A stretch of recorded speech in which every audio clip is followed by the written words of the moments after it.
Olá, no Repórter Eco de hoje, conheça o novo Atlas Mundial que revela a poluição luminosa nas cidades. Você vai ver também que cada vez mais brasileiros decidem adotar a prática antiga de comprar grãos a granel, sem embalagens. E ainda uma ONG mapeia e reconhece os locais que estão aptos a receber o plantio de novas árvores na cidade de São Paulo. O projeto é do Instituto Árvores Vivas, que propõe o cultivo de uma maior diversidade de espécies nativas em ruas, parques e praças da capital paulista. O consumidor consciente, preocupado em evitar o descarte de materiais, segue a tendência mundial de escolher produtos vendidos soltos. E parte da população mundial não consegue observar as estrelas no céu noturno devido ao excesso de luz artificial, principalmente nas áreas urbanas.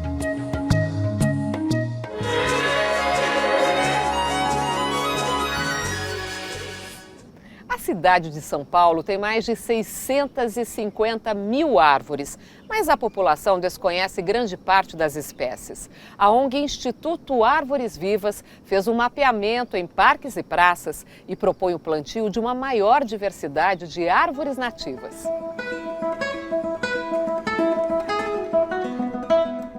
O tronco de tons avermelhados é apenas um dos detalhes que ajudam a identificar a espécie. A árvore de pau-brasil mais antiga da capital paulista está plantada nesta rua da Zona Oeste e, como a placa informa, é um patrimônio ambiental da cidade.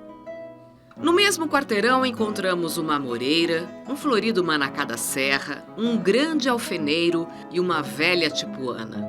Para esta pequena área, até que a diversidade de espécies vegetais não é ruim, embora nem todas sejam nativas do Brasil. Mas quando se fala no modelo de arborização urbana adotado na capital, Juliana Gatti é crítica. Diz que a variedade ainda é muito pequena. A gente pensando principalmente na década de 50, 60, quando houveram os primeiros plantios, né, com esse propósito, a gente encontra espécies de origem boliviana, como a tipuana, também o alfeneiro chinês, né? A sibipiruna já é nativa nossa. Aparentemente o critério era a estética, né? Criar uma identidade de perfil das ruas, desses parques. Obviamente os parques eles apresentam uma diversidade maior, mas as ruas principalmente passavam por essa seleção mais reduzida para trazer esse caráter de identidade paisagística.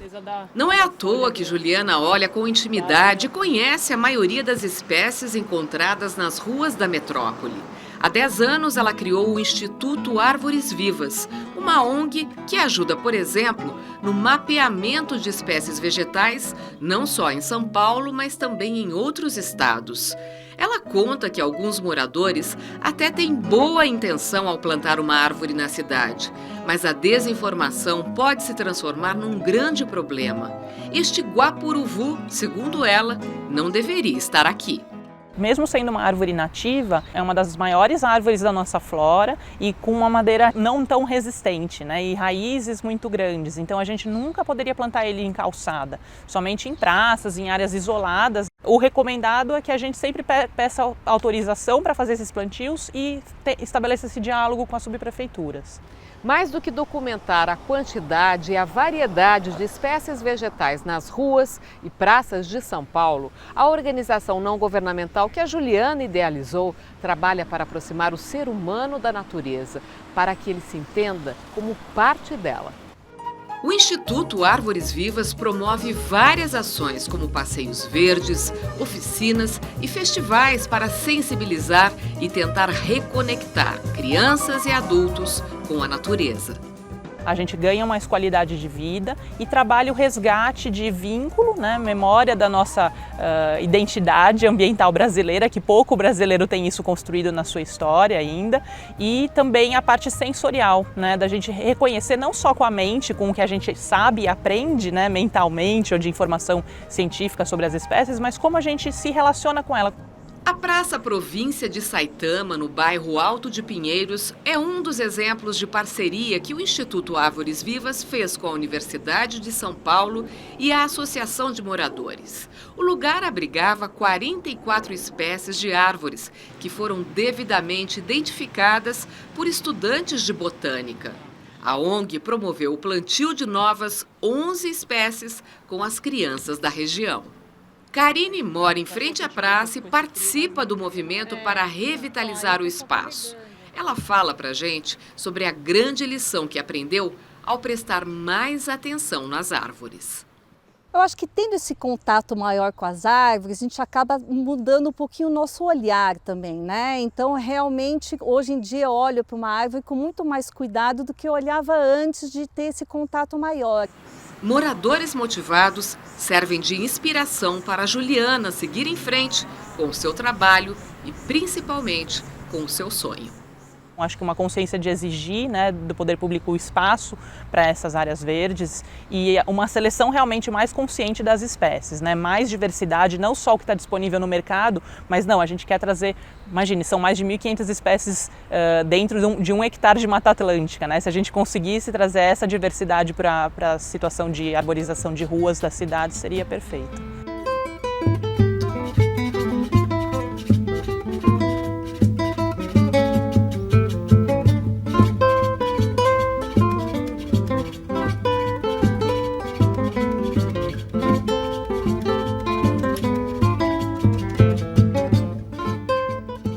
Você acompanha agora alguns dos fatos e pesquisas na área de meio ambiente que tem destaque aqui no Repórter Eco. 2015 é o ano mais quente da história, desde 1880, quando começaram as medições. Superou em 0,16 graus Celsius o recorde anterior de temperatura em 2014. Ficou 0,9 graus Celsius acima da média do século XX. O novo recorde de calor é resultado da composição do aquecimento global com o El Niño, fenômeno que provoca a elevação da temperatura das águas do Oceano Pacífico. O nível dos mares também foi o mais alto em 2015, subiu 7 centímetros, desde o primeiro registro em 1993. Os dados são do NOAA, Agência Norte-Americana de Oceanos e Atmosfera. Cientistas desvendam os últimos dias do mamute. Com a separação dos continentes, grupos isolados deste parente distante dos elefantes conseguiram sobreviver em pequenas ilhas. Mas ao longo do tempo acabaram morrendo de sede, porque com a subida do nível do mar e o aquecimento da terra, os lagos secaram ou foram contaminados pela água salgada. A maior parte da espécie foi extinta há cerca de 10 mil anos. Comer proteína magra como frango, peixe e nozes aumenta o tempo de vida. Por outro lado, uma dieta rica em carnes vermelhas, ovos e laticínios aumenta o risco de morte prematura.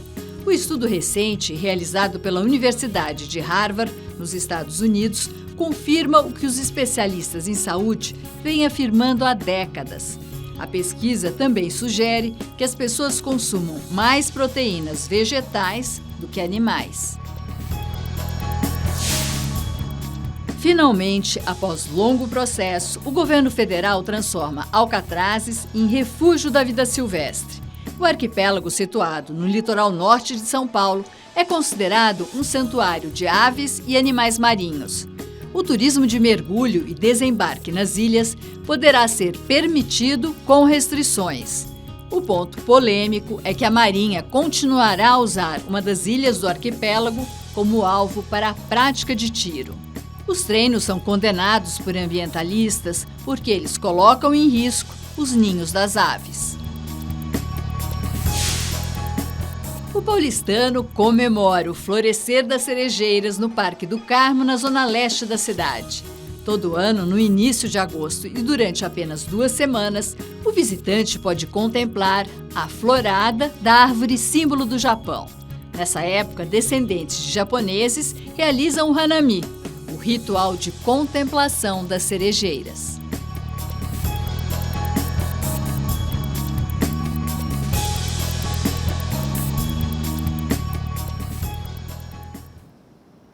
aguarde, porque tem mais.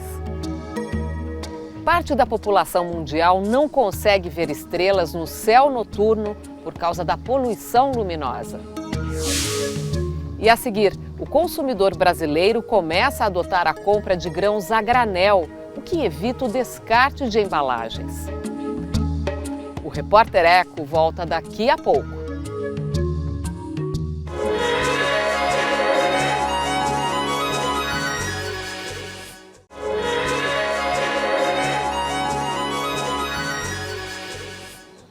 Comprar grãos a granel, vendidos soltos e sem embalagem, é uma prática antiga que começa a ser resgatada. O consumidor leva para casa a quantidade que precisa, sem descartar a embalagem.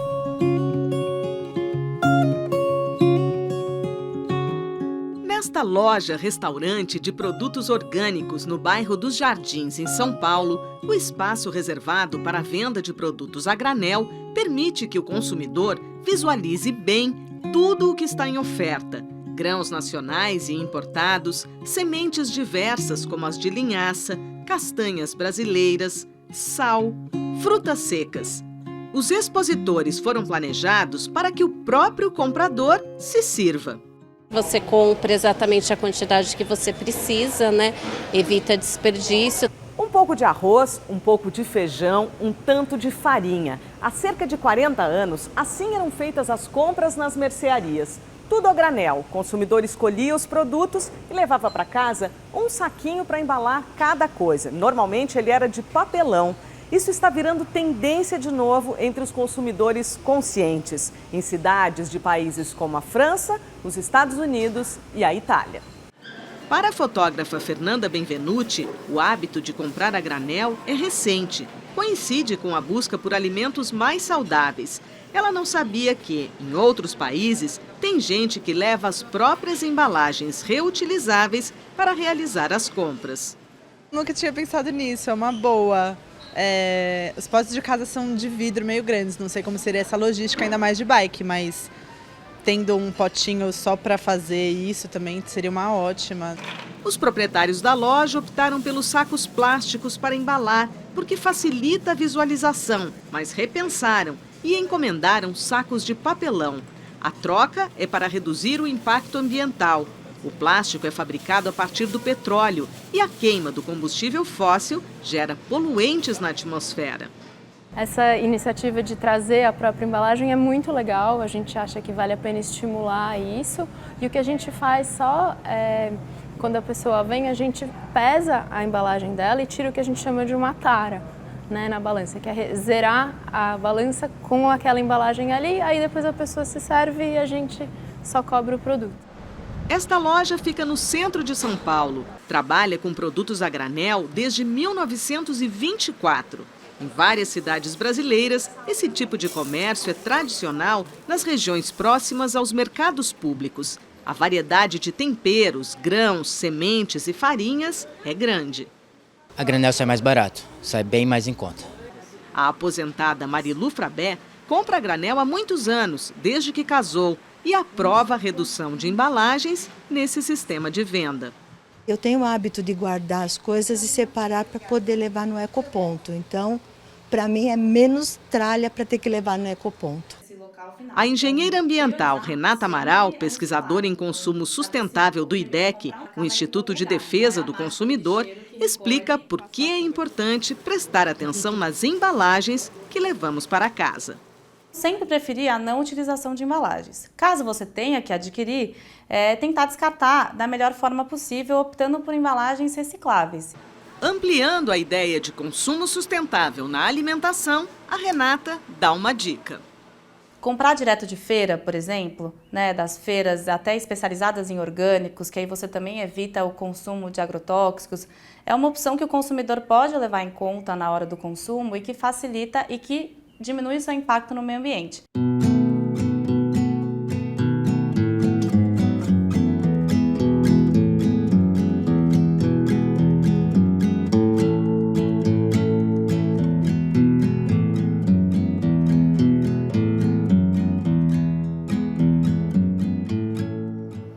Chegou a hora das imagens que a gente escolheu para você na internet.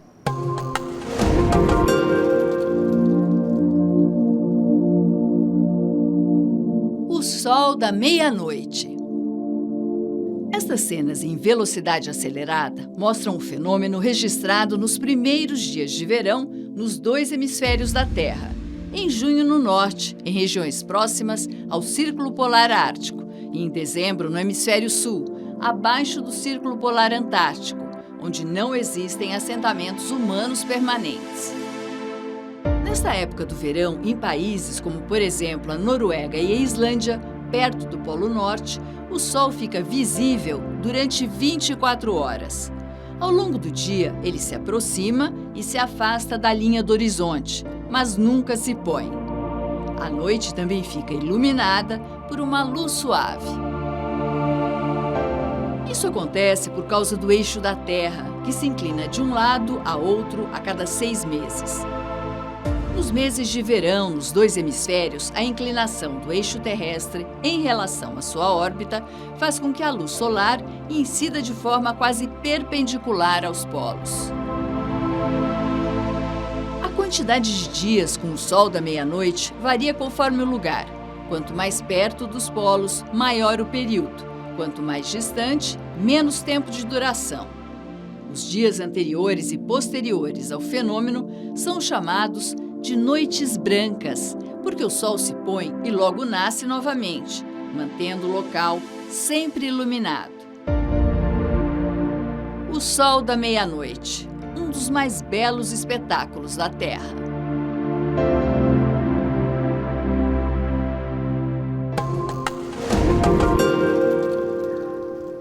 E você vai ver a seguir.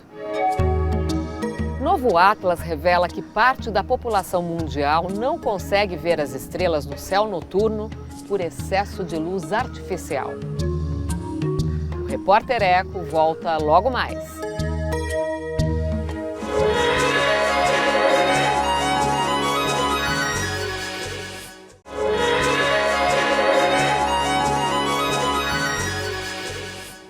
A luz elétrica trouxe conforto e segurança para a vida urbana, mas o excesso de iluminação artificial nas cidades compromete o direito que todo ser humano tem de observar as estrelas no céu noturno. Um novo Atlas mostra a poluição luminosa no mundo.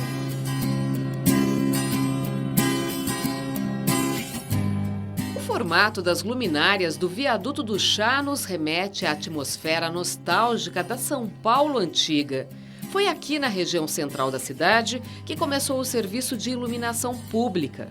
Hoje, mais potentes, as luzes destacam à noite as linhas arquitetônicas de prédios históricos e modernos. De tão iluminada, a maior metrópole brasileira nos impede de ver as estrelas. O impacto da poluição, além de ser algo para a nossa saúde, também é algo que, nesse caso, impacta a nossa experiência com o ambiente, com a cidade, né? Então a gente vê o céu estrelado, vê o que tem por trás dessa camada de poluição, é uma outra experiência que a gente tem com a própria cidade, com o próprio lugar que a gente vive.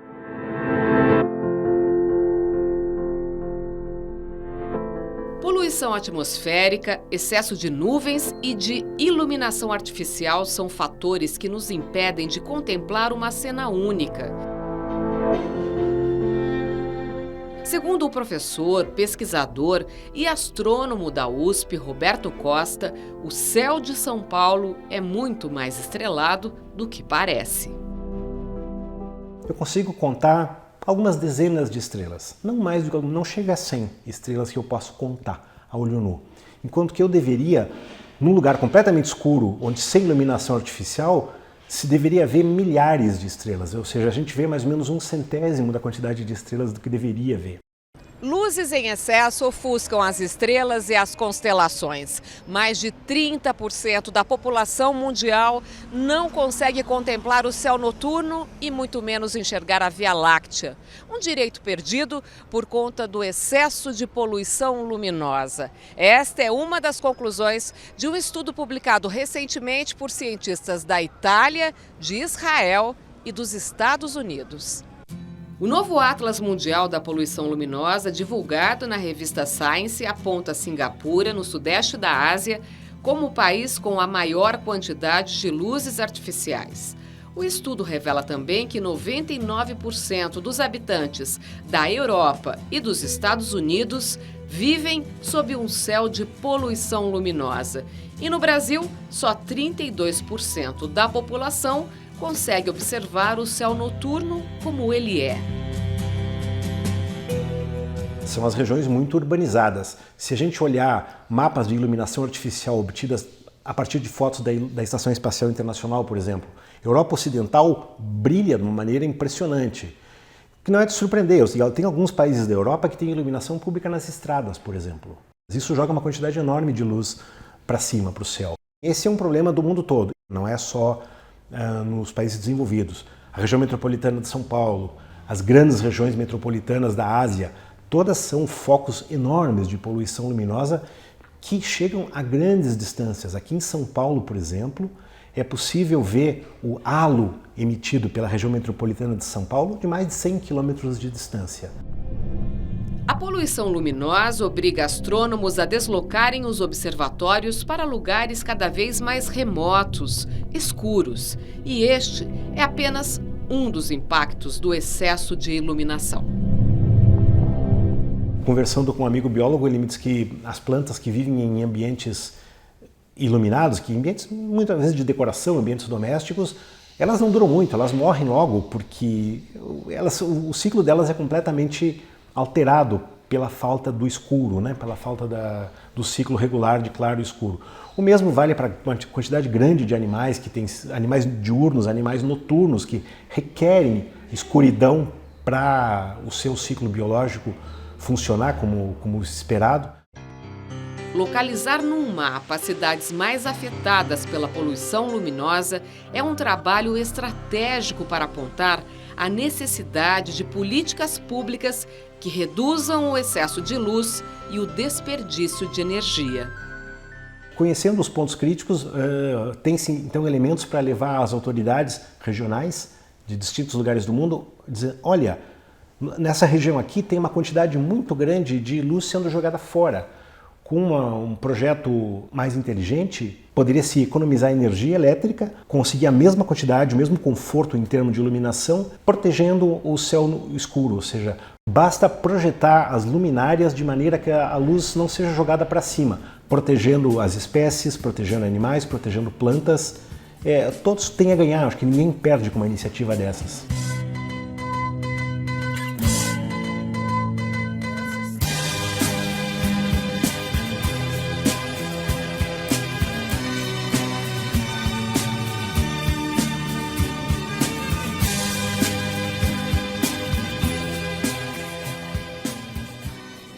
Você pode rever as reportagens pela internet. Anote o nosso site tvcultura.com.br/repórtereco. Também pelo youtube.com/repórtereco, TV Cultura, tudo junto. E não esqueça de curtir a página do programa no Facebook. E a gente encerra hoje com uma frase do astrônomo norte-americano Carl Sagan, conhecido pela série de TV Cosmos.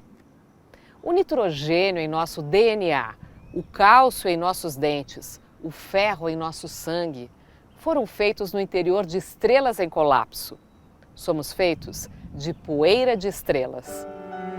Repórter Eco, até o próximo programa.